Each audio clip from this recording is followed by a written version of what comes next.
Welcome you all to the lecture series on corporate law. This is the lecture 5.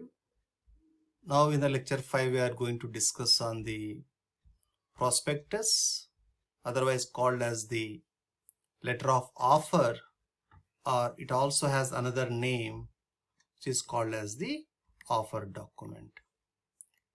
And this offer document has relevance with various other public issues and various bylaws, and we also look very frequently in the company law on the chapters of capital, raising of the capital, issue of the capital, further issue of capital, rights issue, bonus issue, and buyback of the shares.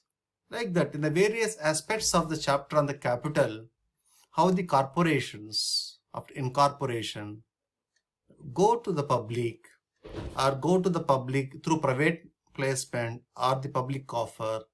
They are supposed to prepare a document.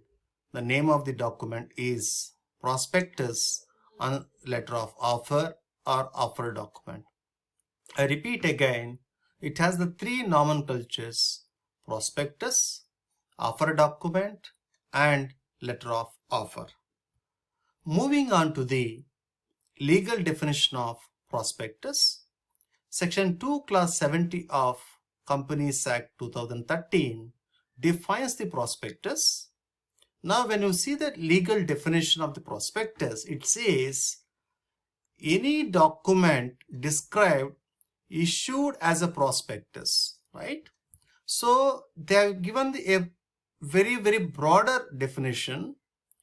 Whatever the document which you are referring, right, that means any document described and issued as a prospectus includes red herring prospectus, that is RHP, then followed by other prospectus that's called about the shell prospectus, right?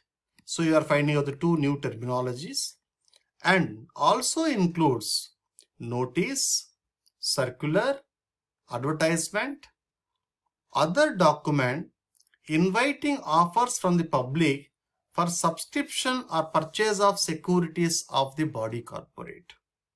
So it has a inclusive way definition, which we can say a document meant and prescribed to issue to the public for subscription or for purchase of any securities.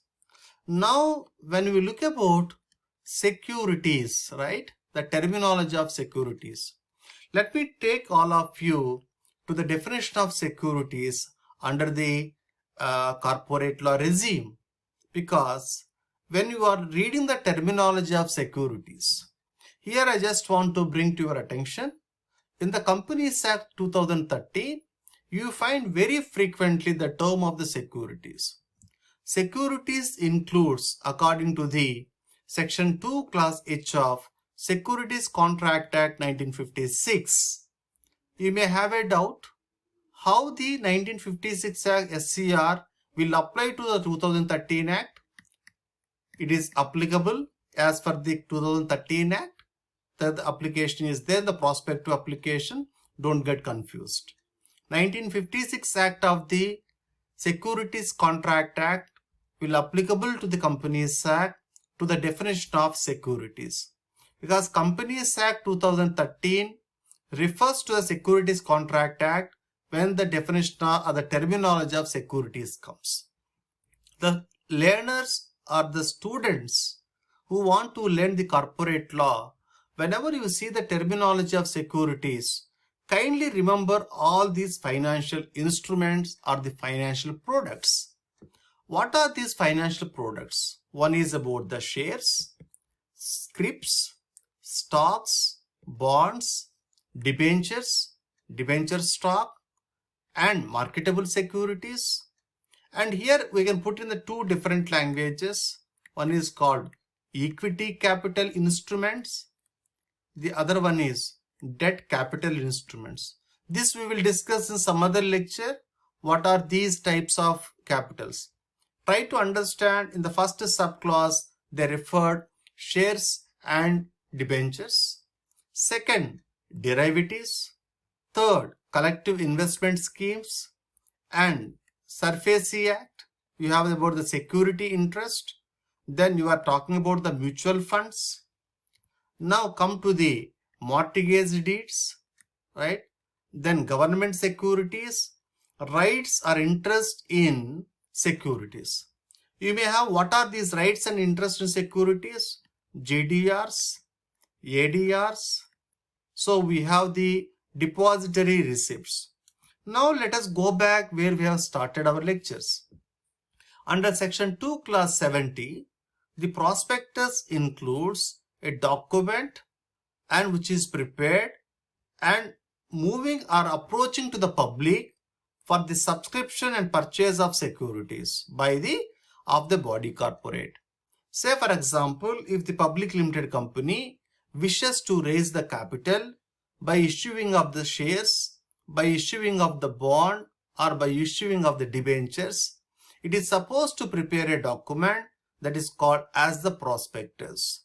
It has various names, various purposes, because we cannot simply say that a structured prospectus, because when we want to see the model prospectus, generally the model prospectus will have the 500 pages, 600 pages document. But we will have another lecture on the types of the prospectus. This lecture is basically introducing you the purpose of the document and the types of the documents, in the sense why this document has become as a very important. So now let us see the securities. I will repeat again. Securities comes a broader definition.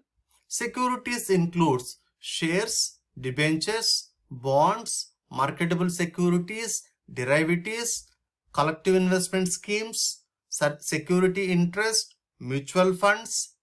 Then any of the distant identity, that's called mortgage deed, government securities, then any securities given by the government, and ADRs and GDRs. This will have another names that's called as financial instruments, or sometimes we call it also financial products. So in a simple term, if the company wishes to raise the capital by issue of the shares, then it has to prepare the prospectus, and the prospectus has certain elements and certain what call about the silent features, and how the prospectus have to be prepared, that is given under the Companies Act. Now I am bringing to you section 23. Now let us see, we have started with the section 2 clause 70 of Companies Act 2013. We have referred to the section 2 clause H of the SCR Act 1956. Now I am taking all of you section 23 Companies Act 2013, because this is how we are supposed to read the order of the provisions. We cannot confine only to the Companies Act, then the subject becomes very complicated later part. If you see the section 23, a public company may issue securities to the public through the prospectus, herein referred as the public offer. So section 23 of the Companies Act clearly refers to terminologies or the two concepts. The first concept is issue of securities. So remember, under section 23 of the Companies Act, the definition of securities is given under the section 2 clause H of the SCR Act. I will repeat again. The section 2 clause H of Securities Contract Act of the definition of securities is the fundamental foundations, is the fundamental principle which lies behind the whole chapter on the section 23 onwards.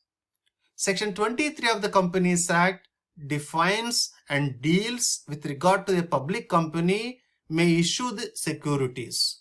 And how they will issue the securities? It will go to the public through the prospectus by complying with the provisions of this particular part, and through private placement under part 2 of this particular chapters. So now when you read the section 23 clause 1, 23 clause 1 is very specific, that a company prepares a prospectus and goes to the public or approaches the public, asking the public through public offer that to inviting them for issuing of securities. It can be for the shares, debentures, as well as the mutual funds, as well as the collective investment schemes, derivatives, ADR, GDRs or BHDRs, what we call depository receipts.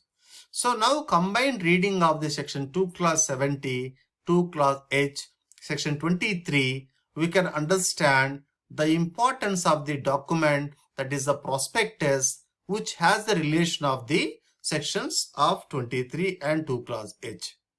Now moving further, there is a private placement, because again the subclause number 23 also says a private company may issue the securities by way of rights issues, by way of this particularly the private placement. For the purpose of this chapter, the IPO has been explained under the section 23. Section 23 of the Companies Act explains about the IPO, defines about the offer. It says initial public offer or further offer of securities to the public by company, right? I will repeat. Public offer includes IPO or further public offer of securities to the public by a company, or offer for sale of securities to the public by an existing shareholder through issue of prospectus. So when we see the section 23, section 23 comes to explain to us the prospectus is so fundamentally important. Either you go for the private placement, you go for the public offer, you go for the IPO, further issue of the shares, and various mechanisms, various modes are provided in the Companies Act to raise the capital. So that depending upon the mode or the method which is adopted by the companies can decide what type of prospectus that they have to prepare. The prospectus has given in a broader way what type of prospect can be prepared and what type of issue, either is a public issue or a private issue, public offer or the private placement. It is given to the companies, how the companies can adopt, how the companies can approach the public. Now let us go back, which I want to introduce in the this description, that is the company prepares a prospectus and the prospectus is for the issue and purchase of securities. So this class is just only to introduce you to the meaning of the prospectus, right? I just try to introduce meaning of prospectus, and the next class we will be discussing on another terminologies, that is called prospectus, otherwise called red herring prospectus, shell prospectus, prospectus which looks like the notice, circular, advertisement, other document, and how the prospectus comes. So this class is just only to introduce to you the meaning of the prospectus, which is defined under the Companies Act, and the purpose of the prospectus, the purpose which I talked about, the section 23 of the Companies Act. So then we also seen the prospectus is prepared by both the companies. Don't get confused. Prospectus is prepared by both the public company and the private company, and also one-person company also, because one-person company also comes under the category of the private limited companies.